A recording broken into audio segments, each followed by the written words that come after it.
Assalamualaikum warahmatullahi wabarakatuh. Kembali lagi di cerita mistis. Kali ini saya akan melanjutkan sebuah kisah yang berjudul Mati dalam Dekapan Janglot. Keesokan harinya, Darmo, Slamet, Mbah Purwo dan kedua muridnya kembali ke gunung. Tempat di mana Darmo akan melakukan pertapaan. Sebelum petang, kelima orang tersebut sudah tiba di sana. Azan maghrib berkumandang. Darmo dan Slamet meminta izin kepada Mbah Purwo untuk salat terlebih dahulu. Mbah Purwo mengiyakan. Sementara ia dan kedua muridnya masuk dulu ke lokasi melewati gerbang utama. Selepas sholat, Slamet pun meyakinkan sekali lagi atas niat Darmo mencari pesugihan itu. Mau yakinkan hati dulu, jangan sampai kamu menyesal di kemudian hari, kata Slamet. Aku sudah mantap, Mat. Jika jalan ini salah di mata Allah, aku akan berdoa agar diampuni kesalahanku. Yang aku pikirkan sekarang adalah nasib Asih, Dewi, dan si Jabang bayi, supaya mereka bisa hidup bahagia selepas ini. Itu saja, ucap Darmo. Mereka berdua akhirnya menyusul Mbah Purwo. Mbah Purwo sendiri sudah menunggu di jalan setapak, di mana itu merupakan trek menuju ke arah puncak. Mereka berlima akhirnya melanjutkan perjalanan sebelum kumandang azan Isya terdengar. Memang saat itu lokasi gunung tengah ramai-ramainya pengunjung. Namun untuk petilasan yang akan digunakan Darmo bertapa sudah disterilkan. Juru kunci sudah menutup akses pengunjung ke petilasan itu. Mungkin itu adalah permintaan dari Mbah Purwo. Tiba di petilasan, Mbah Purwo mengeluarkan sejumlah barang yang akan digunakan untuk ritual, termasuk sesajen yang sudah disiapkan sebelumnya. Digelarlah sebuah tikar yang mirip dengan tikar yang kerap digunakan untuk memakamkan jenazah. Demikian dengan dupa, kemenyan, minyak candu, aneka kembang, dan keris pusaka milik Mbah Purwo diletakkan di atas tikar itu. Mbah Purwo kemudian duduk memejamkan mata sambil melipatkan kedua tangannya di depan dada. Mulutnya mengeluarkan sejumlah mantra. Tak lama kemudian angin ribut datang. Pohon-pohon besar di sekeliling mereka berdecit seperti akan tumbang. Namun angin ribut itu langsung berhenti setelah Mbah Purwo menyudahi ritual dan memanggil Darmo untuk duduk di sampingnya. Mbah Purwo mendekati telinga Darmo dan membisikkan isyarat sesuatu. Kepala Darmo mengangguk, memberi isyarat apa yang Mbah Purwo katakan kepadanya. Saya tinggal, nanti saya kesini lagi sebelum subuh, kata Mbah Purwo. Iya Mbah, doakan saya agar mendapat restu, ucap Darmo disusul anggukan kepala Mbah Purwo. Mereka berempat lantas turun meninggalkan Darmo sendirian di petilasan itu. Tiba di pelataran bawah, Mbah Purwo mengajak untuk beristirahat menunggu selesainya pertapaan Darmo. Tepatnya di satu bangunan yang cukup besar di lokasi gunung itu. Slamet yang penasaran kemudian melemparkan beberapa pertanyaan kepada Mbah Purwo. Mohon maaf Mbah, saya mau tanya, apa Darmo tidak apa-apa ditinggal sendiri? Takutnya kenapa-napa atau mendapat gangguan, ucap Slamet. Kamu tidak perlu khawatir, penunggu petilasan sudah mengizinkan, kata Mbah Purwo. Cukup lama akhirnya mereka menunggu Darmo betapa. Kedua murid Mbah Purwo memutuskan untuk tidur terlebih dahulu. Sementara Slamet dan Mbah Purwo tetap terjaga. Sekitar pukul 12:30 malam, angin ribut itu kembali datang. Mbah Purwo kemudian berdiri dan berjalan menjauhi bangunan. Slamet mengikuti langkah Mbah Purwo. "Saya akan menunggu," ucap Mbah Purwo sambil matanya mengarah ke arah petilasan yang tengah digunakan Darmo bertapa di gunung itu. Tak lama kemudian muncul sebuah kilatan cahaya berwarna kemerahan dari langit dan seperti menuju untuk mendarat ke arah petilasan itu. Slamet pun terkaget. "Apa itu, Mbah?" kata Slamet. "Sudah waktunya dia bertemu," kata Mbah Purwo, tanpa menjelaskan secara rinci maksud perkataannya. Slamet pun hanya terdiam. Di dalam hati, ia hanya berharap tidak terjadi apapun kepada sahabat karibnya itu. Masalahnya, jika terjadi sesuatu kepada Darmo, maka Slametlah orang pertama yang akan menyesal karena sudah menyarankan Darmo untuk menemui Mbah Purwo. Pukul 3 menjelang subuh, Mbah Purwo mengajak Slamet dan kedua muridnya untuk menemui Darmo. Di perjalanan menjemput Darmo, Slamet merasakan aura berbeda dengan saat pertama kali mengantarkan Darmo ke petilasan beberapa jam lalu. Suara-suara aneh terdengar di telinganya. Suara cekikan, auman, dan banyak lagi. Suara yang Slamet dengar dan tidak pernah hilang dalam ingatannya adalah suara goib yang mengisyaratkan bahwa Darmo kelak akan menjadi salah satu penghuni di gunung itu. "Kancamu ora iso mulih, kancamu ora iso mulih," yang artinya temanmu tidak bisa pulang. Suara itu terus terngiang di pikiran Slamet hingga sampai mereka berempat tiba di petilasan. Melihat Darmo masih tetap duduk bersila membuat hati Slamet tenang. Apa yang ia dengar di perjalanan tadi ternyata tidak terbukti. Awalnya Slamet mengira jika Darmo akan menumbalkan nyawanya sendiri dan mati saat menjalankan ritual pertapaan di gunung itu. Mbah Purwo lantas mendekati Darmo yang duduk bersila membelakangi mereka. Beberapa menit ia berdiri di belakang Darmo sebelum membangunkan Darmo dari pertapaannya. Diambillah lipatan kain mori putih yang sudah disediakan sebelumnya di atas tikar.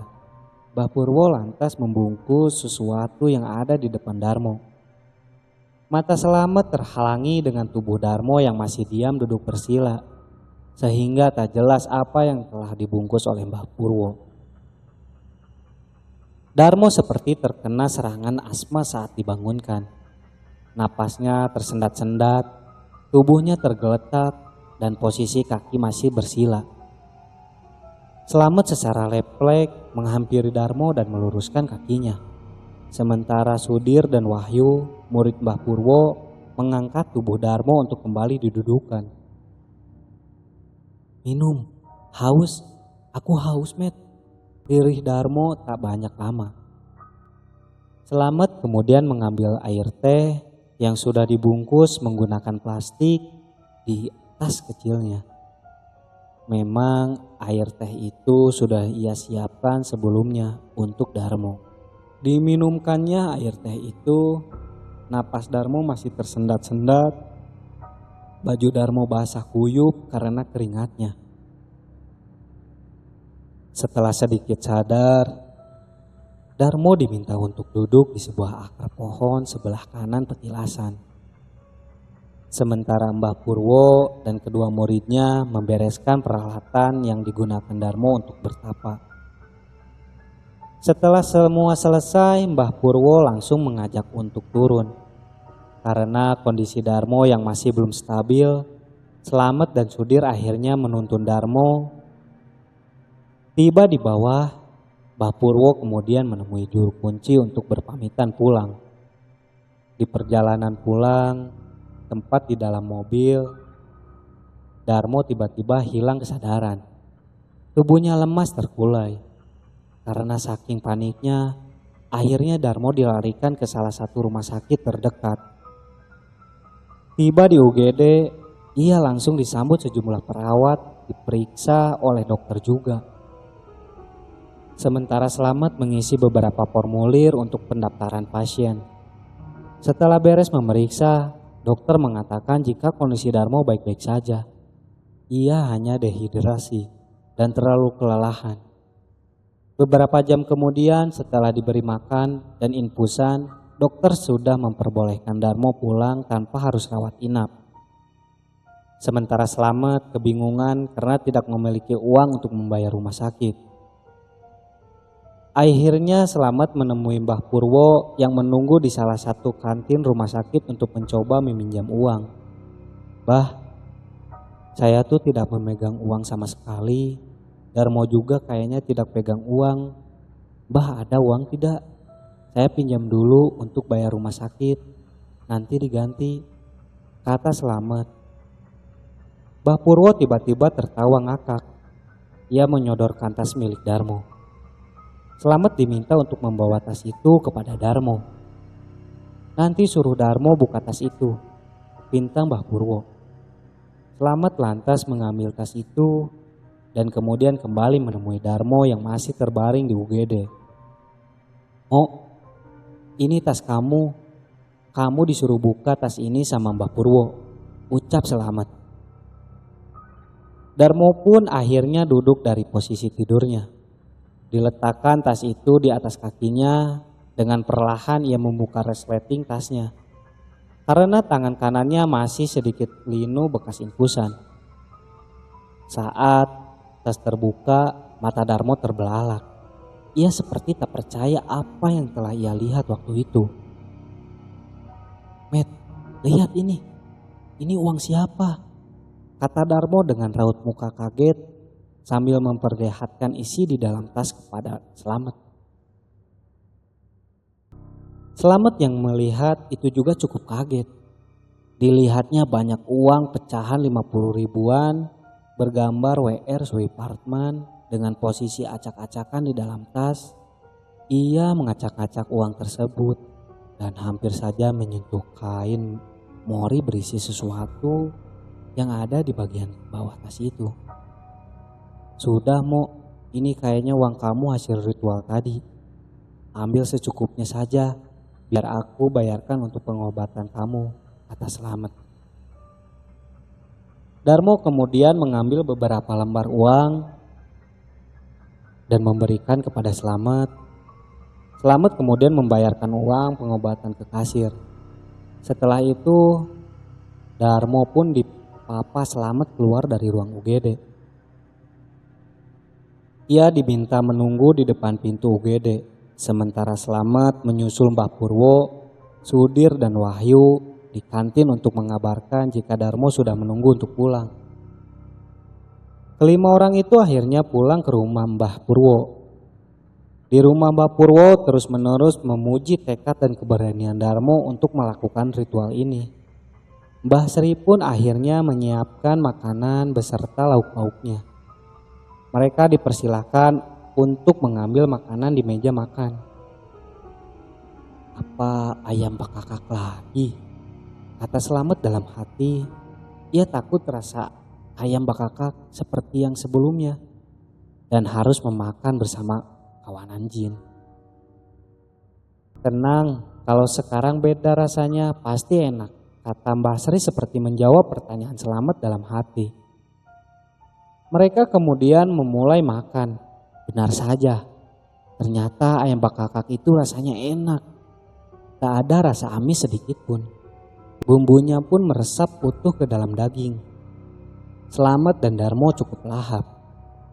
Setelah makan, mereka akhirnya kembali ke ruang tengah, mengobrol sesuatu hal yang tidak berbobot, hanya untuk hiburan semata hingga sore hari. Mbah Sri tiba-tiba meminta Darmo untuk mandi. Mbah Purwo meminta Darmo mengikuti Mbah Sri. "Sudah sana ikut Simbah. Sudah disiapin air sama Simbah di kamar mandi," kata Mbah Purwo. Ternyata Darmo diminta untuk mandi kembang Hal itu dilakukan untuk menghilangkan pengaruh gaib ratusan makhluk penunggu gunung itu saat dia melakukan pertapaan tadi. Malam itu Darmo diminta kembali masuk kamar prakteknya Mbah Purwo. Sementara Slamet menunggu di ruang tengah bersama kedua murid Mbah Purwo. Tak lama terdengar suara seseorang menggema dari dalam kamar itu. Slamet tampak kaget. Pasalnya suara yang ia dengar bukanlah suara Mbah Purwo maupun Darmo. Slamet beranjak dari kursi dan mencoba untuk mendekati pintu kamar. Wahyu dan Sudir menegurnya agar tidak menguping pembicaraan dari dalam kamar. Namun sebelum menjauh dari pintu, suara dari dalam kamar itu memanggil Slamet. "Masuklah." Suara itu menyuruh Slamet masuk ke dalam kamar. Slamet sontak tampak ketakutan. Bukannya menanggapi suara itu, namun dia justru semakin menjauh dari daun pintu kamar dan kemudian kembali duduk di kursi di ruang tengah. Mbah Purwo akhirnya membuka pintu kamar. Ia meminta Slamet untuk masuk ke dalam. Dengan langkah gontai karena merasa ketakutan, Slamet akhirnya terpaksa menuruti permintaan Mbah Purwo. Baru kaki kanan dan setengah badannya masuk ke dalam kamar, Slamet tiba-tiba tersentak. Dilihatlah sosok makhluk cukup besar dengan rambut panjang acak-acakan. Mata berwarna merah, bertaring dan memiliki kuku hitam yang panjang. Makhluk itu hanya mengenakan balutan kain lusuh untuk menutupi daerah kemaluannya. Makhluk itu berdiri tepat di depan Darmo. Slamet yang ketakutan akhirnya menutup mata dan menunduk. Tangannya kemudian dipegang Mbah Purwo untuk dituntun lebih dalam masuk ke kamar. Mbah Purwo menyarankan Slamet duduk bersila di belakang Darmo.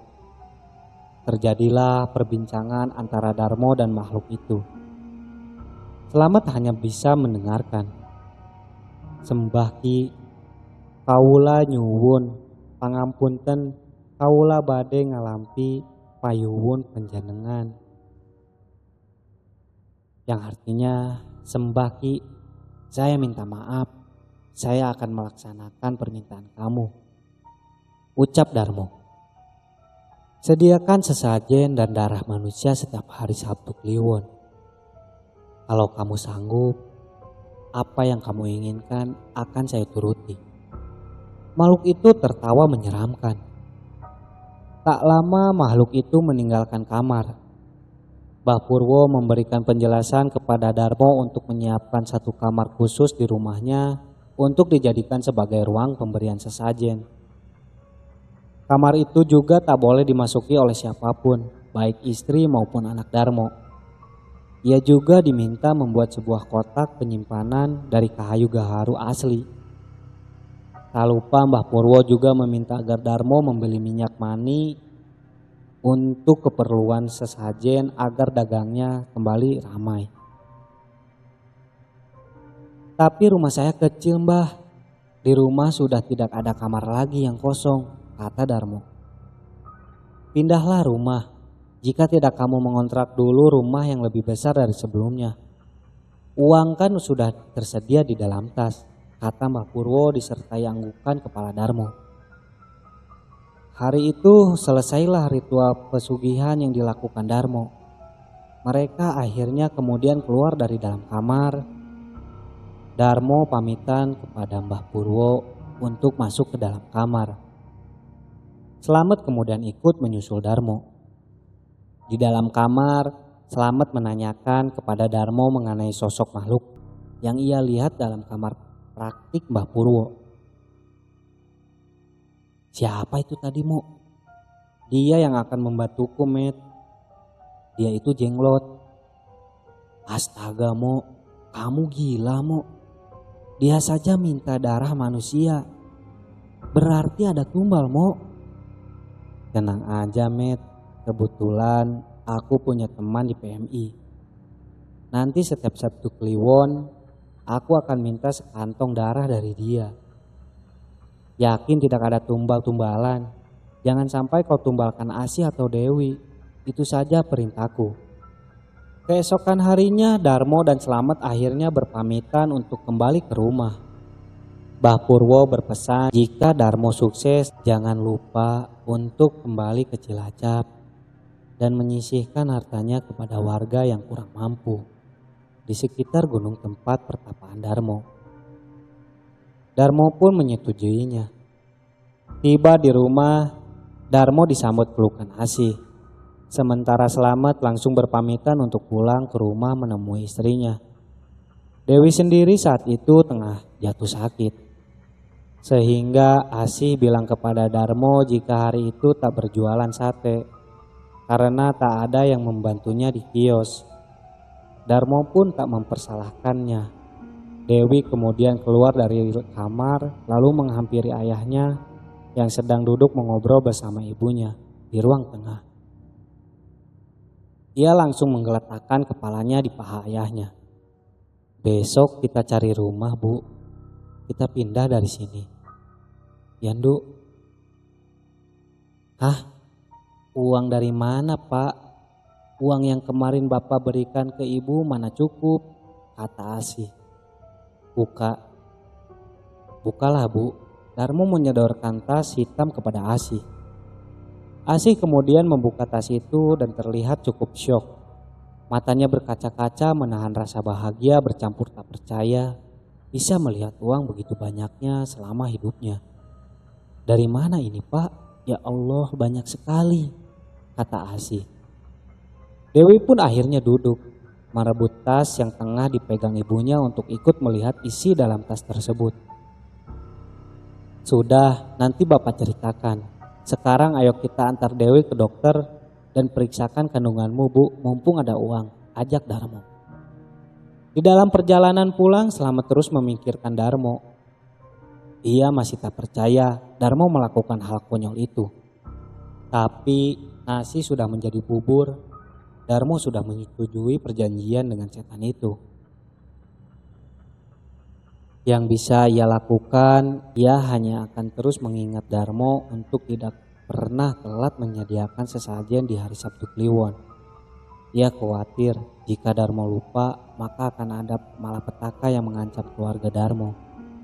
Sebulan kemudian, Darmo sudah pindah rumah. Rumah yang ia tempati kini besar dari yang sebelumnya.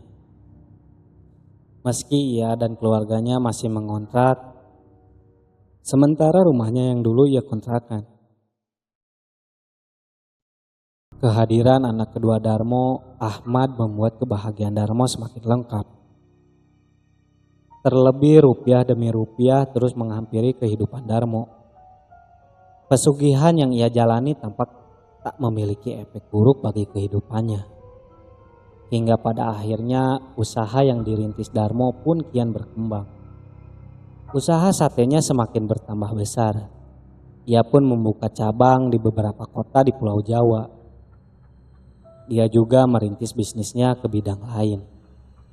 Hanya dalam kurun waktu 3 tahun, semua bisnis Darmo sukses. Slamet pun ditunjuk Darmo sebagai orang kepercayaan untuk ikut mengelola bisnisnya. Kehidupan Darmo pun semakin melangit. Ia tak lagi mengontrak di rumah. Dibelilah rumah yang sangat mewah lengkap dengan segala perabotannya yang memiliki harga cukup fantastik. Termasuk beberapa unit mobil mewah. Dengan kehidupan bak pangeran Arab, Darmo seakan terbuai dengan kehidupan perlentaraannya. Ia bahkan melupakan akan perjanjian waktu itu. Ia tak lagi berkunjung ke Cilacap untuk menemui Mbah Purwo dan membantu warga di sekitar gunung, tempat ia menjalani ritual pesugihan. Padahal beberapa kali Slamet sering mengingatkan, namun Darmo nampak acuh. Hal ini dipicu karena Darmo meyakini jika pesugihan itu tak akan memberikan efek buruk bagi keluarganya. Hingga pada suatu saat Darmo jatuh sakit. Beberapa kali ia masuk rumah sakit. Namun penyakitnya itu tak kunjung sembuh. Slamet yang khawatir berinisiatif menemui Mbah Purwo untuk menanyakan perihal sakit yang diderita Darmo. Tiba di rumah Mbah Purwo, Awalnya kunjungan Slamet ditolak. Hal ini lantaran Mbah Purwo terlanjur sakit hati dengan keduanya. Namun Slamet tak menyerah. Ia terus memohon-mohon agar Mbah Purwo menerima kunjungannya dan menceritakan apa yang sedang dialami Darmo. "Mbah, saya mohon, tolonglah Darmo. Saya tahu jika sakitnya ini karena kemungkinan Darmo melanggar perjanjian," kata Slamet. "Sudah tidak ada waktu lagi untuk memperbaikinya, percuma," jawab Mbah Purwo. "Darmo harus bagaimana, Mbah? Kasihan. Teman saya tubuhnya kurus dan kesulitan berjalan," sambung Slamet. "Begini saja, sarankan temanmu untuk jujur kepada keluarganya. Jika tidak, maka peliharaan dia yang akan mengambil anggota keluarganya satu persatu," kata Mbah Purwo. "Jadi akan ada tumbal, Mbah," kata Slamet kebingungan. "Ya begitulah perjanjian dia dengan peliharaannya untuk menyempurnakan tubuhnya tidak dia tepati. Maka itu adalah konsekuensinya," kata Mbah Purwo. Slamet yang mendapatkan informasi itu akhirnya kembali menemui Darmo. Di kamarnya ia menceritakan agar Darmo segera memberitahu pesugihan yang ia jalani kepada seluruh anggota keluarga. Namun Darmo menolaknya. "Gak mungkin, Met, apa kata Asi nanti. Tapi ini semua demi keluarga kamu, Mo.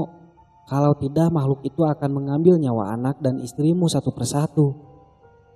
"Aku gak percaya, Mo, karena perjanjiannya tidak seperti itu. Anak dan istriku tidak aku tumbalkan." Darmo pun akhirnya jujur kepada Slamet. Ia mengatakan sejak 6 bulan ini makhluk itu tak lagi mendapat jatah darah di hari Sabtu Kliwon. Hal ini lantaran ia tak bisa lagi mendapatkan darah di PMI. Sebab teman yang sebelumnya bekerja di PMI dipecat karena ketahuan sering mengeluarkan kantong darah tanpa prosedur yang jelas. Itu pun akibat ulah Darmo sendiri. "Sejak saat itu memang makhluk itu sering menerorku. Tapi dia meminta darahku sendiri, bukan anak dan istriku. Jujur saja, Met, aku sering memberikan darahku sendiri kepada makhluk itu," kata Darmo. "Awalnya berjalan seperti biasa, tapi lama-kelamaan istriku curiga. Setiap aku keluar dari kamar itu, dan istriku melarangku lagi memasuki kamar itu," sambung Darmo. "Istrimu tahu?" kata Slamet. "Belum, tapi dia sudah mulai mencurigai. Karena hanya setiap Sabtu Kliwon aku masuk ke kamar itu," ucap Darmo. Darmo pun meminta Slamet agar mencari akal agar Slamet bisa mencari stok darah di PMI lain. Sehingga Darmo bisa terlepas dari teror makhluk itu. Namun ternyata Slamet terus-menerus menemukan jalan buntu. Bulan demi bulan, tubuh Darmo semakin mengurus. Ingin rasanya Slamet membuka tabir kegelapan Darmo kepada Asih, menyelamatkan keluarga Darmo atas perbuatan temannya itu sendiri. Namun Slamet tak sampai hati. Khawatir Asih akan kecewa dan meninggalkan Darmo dengan kondisi yang masih sakit seperti itu. Saat itu Darmo kembali dibawa ke rumah sakit karena kondisi kesehatannya semakin memburuk. Kebetulan anggota keluarga Darmo saat itu sudah lengkap. Dewi saat itu sedang berada di rumah sejak ayahnya sakit. Dewi memang jarang pulang karena kesibukan kuliah kedokterannya di Fakultas Kedokteran di salah satu universitas di Yogyakarta. Darmo akhirnya menjalani rawat inap di rumah sakit ditemani Asih dan Ahmad. Sementara Dewi diminta untuk menjaga rumah. Slamet pun diminta Asih mengantarkan Dewi untuk pulang ke rumah. "Om Slamet temani Dewi ya. Dewi takut, Om," pinta Dewi saat menuju pulang ke rumah dengan Slamet menggunakan mobil milik Darmo. "Loh, kenapa? Tumben?" tanya Slamet. "Pokoknya nanti Dewi cerita," kata Dewi. Slamet pun terheran. Sepengetahuannya, Dewi sendiri merupakan gadis yang pemberani. Ia pun merasa aneh saat Dewi memintanya untuk menemani di rumah. Padahal di rumahnya ada 2 asisten rumah tangga dan juga seorang satpam. tiba di rumah Dewi, menceritakan alasan ketakutannya kepada Slamet. Sejak pulang ke rumah, Dewi merasa jika rumahnya kehadiran penunggu dari alam yang berbeda. Dewi mengatakan jika sering melihat sosok tinggi besar setengah bugil dengan rambut panjang compang-camping. Sosok itu sering mondar-mandir di ruang atas dekat kamar yang tak boleh ia masuki oleh ayahnya. Cerita itu membuat kaget Slamet. Tentu saja Slamet mengetahui sosok itu adalah siapa. Sebab beberapa tahun sebelumnya ia sempat bertemu saat mengantarkan Darmo menjalani ritual pesugihan. Mungkin itu cuma halusinasi kamu saja, Nduk, kata Slamet menenangkan Dewi. Terakhir dia ada di ruang bawah saat Dewi nonton TV. Terus dia naik lewat tangga. Dewi buntutin tuh om. Ternyata dia masuk ke kamar yang bapak selalu melarang siapa saja memasukinya, ucap Dewi. Sudah hampir 4 hari Darmo dirawat di rumah sakit. Slamet kemudian meminta izin kepada Asih membawa Siti, istrinya, menginap di rumah menemani Dewi. Sebab Slamet tak tega harus meninggalkan istrinya sendirian di rumah selama berhari-hari. Apalagi anak satu-satunya Slamet kerja di luar kota dan hanya sebulan sekali menyempatkan diri pulang ke rumah. Malam itu suasana di rumah Darmo cukup mencekam. Padahal dengan adanya 6 orang di rumah itu, rumah Darmo harusnya ramai. Tapi ini justru sebaliknya. Dewi, Slamet, dan Siti memutuskan untuk menonton TV bersama di ruang keluarga sambil berbincang-bincang ala kadarnya. Malam itu sekitar pukul 11, tiba-tiba pintu depan ada yang mengetuk. Tok tok tok. Dewi, bapak pulang. Kamu di dalam kan? Tolong bukain pintu. Sontak ketiganya yang tengah asik menonton TV kaget. Karena yang mereka dengar adalah suara Darmo. Om, bapak itu kok nggak ngasih kabar mau pulang sekarang? Kata Dewi. Tanpa berlama-lama Dewi dan Darmo melangkah menuju pintu depan. Saat pintu depan dibuka, ternyata tidak ada siapa-siapa. Dewi dan Slamet saling berpandangan dengan keheranan. Dewi akhirnya memanggil satpam yang ada di pos jaga. Bermaksud menanyakan adakah seseorang atau tamu yang datang ke rumah. Namun dari jawaban satpam cukup mengejutkan. Gak ada mbak. Cuman memang tadi gerbang depan rumah sempat seperti ada yang menggeser. Saya juga aneh, padahal kan itu berat, kata Pak Satpam. Dewi dan Slamet kemudian memutuskan untuk menutup pintu rumah. Kembalilah mereka menuju ruang keluarga menghampiri Siti. Mana Kang Darmo pak? Tanya istrinya. Slamet tak membalasnya, ia hanya mengedipkan mata kepada Siti sebagai isyarat tertentu. Memang Siti sebelumnya sudah diceritakan mengenai ritual pesugihan yang dialami Darmo. Termasuk alasan Darmo sakit selama ini. Dewi akhirnya membuka obrolan. Meyakinkan Slamet jika rumah ini kini ada penghuni lainnya. Namun Slamet terus mencoba menenangkan Dewi dan jika takut nanti saat tidur akan ditemani Siti. Namun pemandangan lain muncul. Dewi seketika melihat makhluk yang sebelumnya ia ceritakan dan tengah berjalan di luar rumah. Terlihat tempat di jendela yang hanya tertutup gordeng transparan. Om, itu dia om, kata Dewi sambil menunjuk arah jendela. Seketika Slamet dan Siti menengok dan mereka bertiga saat itu melihat makhluk itu dengan jelas. Siti kemudian membaca ayat-ayat suci Al-Quran yang ia hafal. Makhluk itu tampak berjalan ke arah halaman belakang rumah. Slamet yang penasaran akhirnya keluar rumah melalui pintu depan lalu mengajak satpam untuk mengecek halaman belakang. Namun saat dicek makhluk itu sudah tidak ada. Slamet kemudian memutuskan untuk kembali masuk ke dalam rumah. Saat akan masuk ke dalam rumah, tiba-tiba Slamet dikejutkan dengan suara Dewi dan Siti menjerit di dalam rumah. Sontak ia pun berlari. Tak disangka makhluk itu kini berada membelakangi Dewi dan Siti. dan berjalan menuju tengah rumah.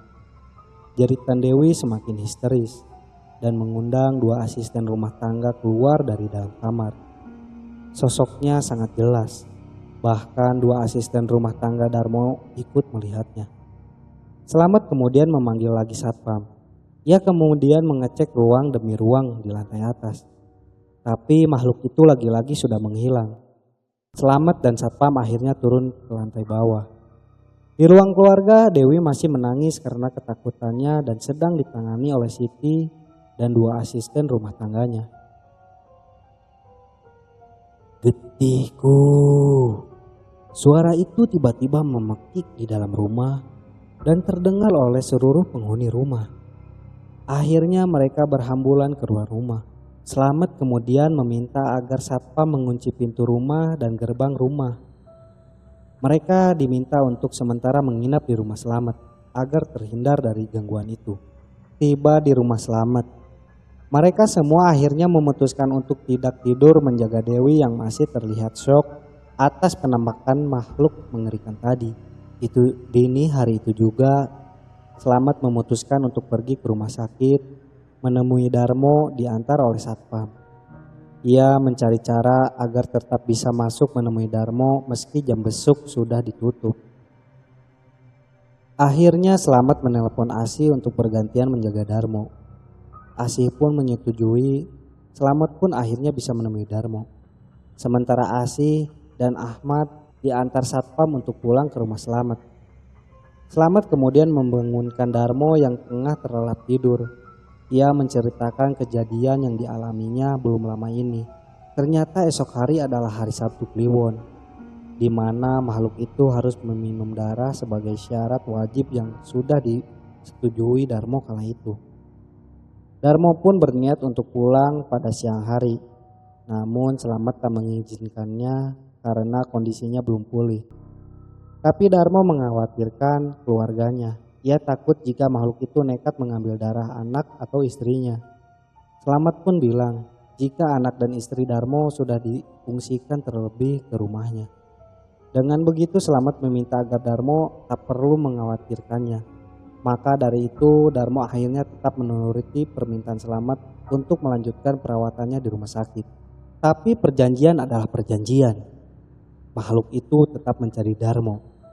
Tepat di hari Sabtu Kliwon malam, makhluk itu datang menemui Darmo di rumah sakit. Ia menagih janji Darmo. Darmo pun mengirimkan SMS kepada Selamat yang tengah mencari makan untuk segera pulang ke rumah. Met, tolong kamu pulang sekarang ke rumah, jaga anak-anak dan Asih. Makhluk ini sudah di sini, tulis Darmo dalam SMS-nya. Mendapat SMS itu, Selamat akhirnya lari menuju ruangan di mana Darmo dirawat. Tiba saat akan membuka pintu, Selamat melihat makhluk itu sedang berdiri di samping Darmo. Darmo dan makhluk itu seperti sedang berbicara. Tiba-tiba makhluk itu melihat ke arah Selamat. Pulang Met, pulang sekarang. Dengan nada tinggi Darmo meminta Selamat segera pulang. Tanpa banyak lama Selamat akhirnya pulang ke rumah. Ia meminta agar seluruh orang yang ada di rumahnya berkumpul dan mendoakan Darmo. Selamat terpaksa berbohong saat menjawab pertanyaan Asih. Ia bilang jika Darmo saat ini sedang tidur dan tidak terjadi apa-apa. Hanya saja ia meminta agar semuanya mendoakan Darmo agar lekas diberikan kesembuhan. Asih pun tampak menerima alasan Selamat meski masih sedikit ragu dan mencurigai jika suaminya sedang tidak baik-baik saja. Setelah bersama-sama mendoakan Darmo, mereka lantas tertidur. Hanya Asih dan Selamat yang masih terjaga. Sekitar pukul 5 subuh, suara ponsel Asih berdering. Diberitahunya, Darmo diketahui menghilang saat perawat akan mengambil sampel darah yang terjadwal setiap pagi. Mendengar kabar itu, Asih histeris. Ia meminta Selamat untuk segera mengantarkan ke rumah sakit tanpa membangunkan yang lainnya. Selamat dan Asih akhirnya menuju rumah sakit. Di rumah sakit kejadian menghilangnya Darmo dijelaskan oleh dokter juga. Petugas keamanan di rumah sakit juga sudah mencari di seluruh ruangan. dan sudut rumah sakit. Namun Darmo tetap tidak diketahui. Asih dan Selamat diminta untuk mencari. Siapa tahu Darmo pulang ke rumah. Selamat pun kemudian menelpon Siti. Ia meminta istrinya itu, anak-anak Darmo, asisten rumah tangga Darmo dan satpamnya untuk kembali ke rumah Darmo dan mencari keberadaan Darmo. Sementara Asih dan Selamat membayar tagihan rumah sakit dan mendatangi surat tertentu yang menekankan jika ada apa-apa terhadap Darmo maka bukan menjadi tanggung jawab rumah sakit lagi. Hingga Asih dan Selamat pulang, Darmo pun tak kunjung ditemukan. Saat itu juga Selamat kemudian kembali ke Cilacap bermaksud mencari Darmo. Ia khawatir Darmo dibawa ke lokasi asal muasal makhluk itu, yakni di gunung itu. Tanpa sowan dulu ke rumah Mbah Purwo, Selamat kemudian mencari Darmo di gunung itu. Namun ternyata hasilnya nihil. Ia lantas terduduk di salah satu batu di gunung itu. Tapi ia mendengar suara mirip temannya itu memanggil-manggil namanya dengan lirih seperti tertiup angin. "Met, tolong aku, Met." Selamat yang mendengar itu kemudian berteriak-teriak memanggil nama Darmo. Tapi tetap saja Darmo tidak muncul juga. Di telinga Selamat, suara Darmo meminta tolong terus-menerus terdengar. Hingga pada akhirnya ia baru teringat jika saat mengantarkan Darmo melakukan ritual pertapaan beberapa tahun lalu, ada banyak makhluk tak kasat mata yang memberikan isyarat jika Darmo akan menjadi salah satu penghuni di gunung itu. "Temanmu tidak bisa pulang." Itu yang teriang-iang dalam benak Selamat. Karena dirasa ada yang tak beres, Selamat akhirnya turun dari gunung itu dan kemudian menemui Mbah Purwo. Di rumah Mbah Purwo, Selamat menceritakan apa yang telah terjadi. Namun Mbah Purwo mengatakan jika semuanya sudah terlambat. Selamat pun kemudian pulang dan masih optimis jika Darmo masih hidup. Ia berkeliling kota Cilacap seharian penuh untuk mencari keberadaan Darmo. Mulai dari tempat-tempat yang pernah ia dan Darmo kunjungi waktu itu. Namun usahanya sia-sia. Darmo masih saja belum ditemukan. Selamat yang sudah merasa putus asa kemudian pulang ke rumah Darmo. Ia tiba sekitar pukul 11 malam. Tak disangka bendera kuning sudah terpasang di depan pagar rumah Darmo. Sejumlah tetangga sudah berkerumun di rumah sahabatnya itu. Turunlah Selamat dari mobilnya dan lari masuk ke rumah Darmo. Dilihatlah jasad teman karibnya itu terbujur kaku di ruangan tengah dan diselimuti kain. Asih menangis di samping jasad Darmo sambil menggendong memeluk erat Ahmad. Sementara Dewi terlihat diam memantung, wajahnya pias dengan mata sembab memandangi jasad bapaknya. Selamat membuka dengan perlahan kain yang menutupi jasad Darmo, memastikan apakah itu benar teman karibnya. Tak disangka wajah Darmo menghitam dengan kondisi mulut menganga. Sementara bagian ubun-ubun kepala berlubang, ia kemudian dengan cepat menutup wajah Darmo. Darmo sendiri rencananya akan dimakamkan esok hari, menunggu sanak saudara terlebih dahulu datang. Sementara Dewi menarik tangan Selamat dan membawanya menuju lantai atas. Dewi lantas menceritakan jika bapaknya ditemukan di kamar khusus yang selama ini tak boleh ada yang memasukinya. Saat Selamat di Cilacap, Dewi sendiri yang meminta satpam membuka paksa kamar itu. Instingnya menyeret jika bapaknya ada di dalam kamar itu. Benar saja, saat satpam berhasil menjebol pintu kamar, Darmo sudah ditemukan tergeletak di antara peralatan sesajen. Tubuhnya menghitam dan kepalanya berlubang. Anehnya, tak ada satupun bercak darah di lantai atau karpet yang ada di kamar itu. "Tolong dijawab jujur, Om. Bapak sebenarnya melakukan apa selama ini?" tanya Dewi sambil menahan isak tangis. Tapi Selamat tak menjawabnya. Ia khawatir Dewi akan kecewa jika mengetahui bapaknya melakukan hal yang paling dilarang dalam agama, Sebulan setelah Darmo dimakamkan, barulah Selamat angkat bicara kepada keluarga Darmo. Ia menceritakan kronologi secara detail dan sebab Darmo melakukan pesugihan jenglot itu. Semuanya terkaget, namun hanya Asih yang bisa biasa saja. Ternyata Asih sudah mengetahui jika mendiang suaminya melakukan hal menyimpang. Karena beberapa kali Asih memergoki Darmo melakukan ritual di kamar itu. Tapi Asih tidak bisa berbuat banyak. Dan apa yang dikhawatirkan Asih semuanya telah terjadi. Sejak kepergian Darmo, semua kembali seperti awal. Bisnis yang sebelumnya dirintis Darmo terus-menerus mengalami penyusutan. Kerugian sudah tak terhindarkan lagi. Semua aset, harta benda dijual untuk menutupi hutang perusahaan. Anak dan istri Darmo kini menderita lagi. Dewi sendiri tak bisa meneruskan cita-citanya sebagai dokter. Ia kini sudah menjadi seorang ibu yang mengandalkan berjualan minuman untuk menafkahi keluarganya. Karena ia harus menanggung hidup ibu, adik dan anaknya.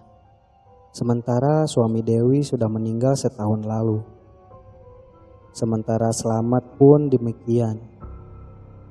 Sejak usaha Darmo bangkrut, ia harus menyambung hidupnya dengan cara berdagang di pasar. Namun, Selamat masih sering menjenguk anak istri Darmo. Karena mungkin Selamat merasa bersalah, pernah menyarankan Darmo mengambil jalan pintas.